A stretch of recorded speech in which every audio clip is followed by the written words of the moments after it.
ये कहानी एक ऐसे लड़के की है जिसे उसके प्यार में 2 बार इनकार मिला, लेकिन आज भी शायद उस लड़की को भुला नहीं पाया। तो आइए इसे मैं और आप साथ पढ़ते हैं और जानते हैं कि क्या है सोनू और सुनीता की सैड लव स्टोरी। सोनू पढ़ने में थोड़ा एवरेज है और लड़कियों के मामले में थोड़ा कच्चा था।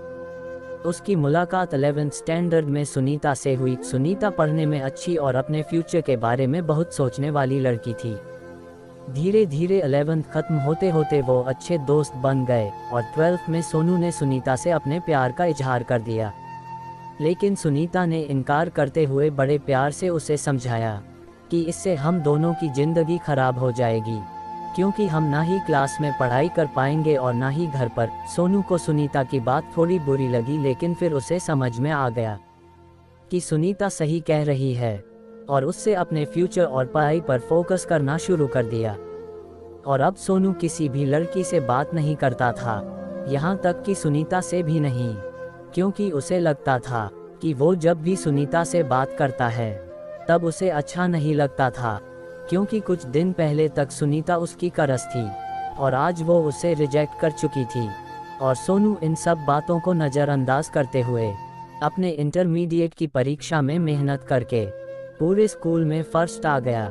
बाद में सोनू दिल्ली के एक कॉलेज से बीटेक करने लगा और वहाँ भी वो किसी लड़की से बात नहीं करता था, क्योंकि सुनीता ने उससे जो भी बातें कही थी कहीं न कहीं उसके दिल में बैठ गई थी। और जब भी उससे कोई लड़की बात करने आती वो मुंह मोड़ लेता। वो धीरे धीरे अपने पढ़ाई में और भी अच्छा होता गया और आखिरी में आते आते वो अपने कॉलेज में भी टॉप 10 की लिस्ट में आ गया और उसे कॉलेज से प्लेसमेंट भी मिल गई और वो जॉब करने फिर से मुंबई चला गया।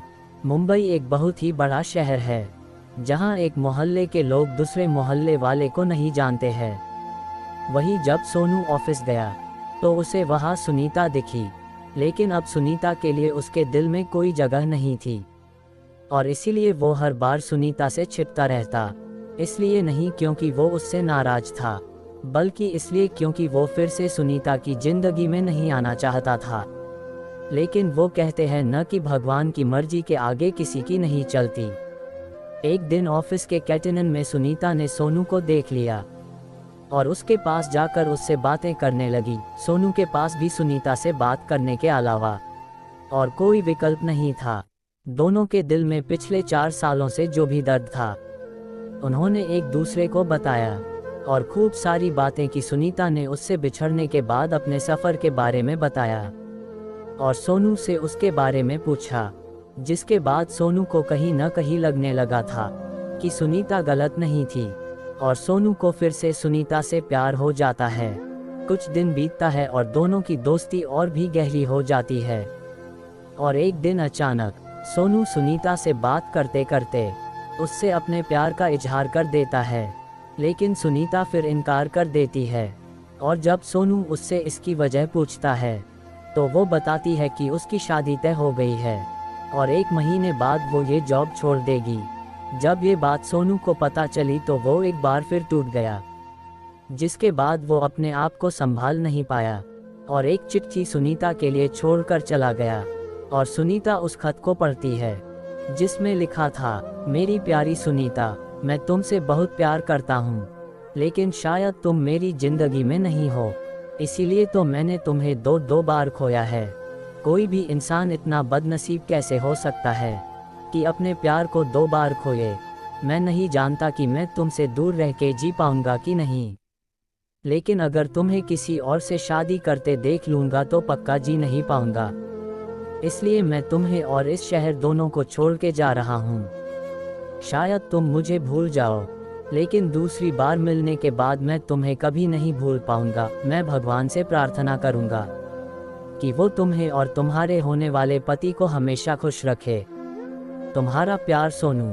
खत पढ़ने के बाद सुनीता रोने लगी और सोनू को बहुत ढूंढा पर वो कहीं भी नहीं मिला।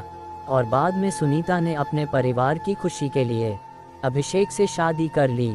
लेकिन सुनीता को आज भी ये बात हमेशा सताती रहती है कि सोनू कहाँ होगा, किस हाल में होगा। यहाँ तक तो उसे ये भी नहीं पता कि सोनू जिंदा भी है या नहीं। एक तरफ सुनीता अंदर ही अंदर घुटती रहती है लेकिन दूसरी तरफ वो एक परफेक्ट बहू, परफेक्ट पत्नी और परफेक्ट माँ भी है, जिसे उसके परिवार वाले हमेशा प्यार करते हैं और हमेशा प्यार करते रहेंगे।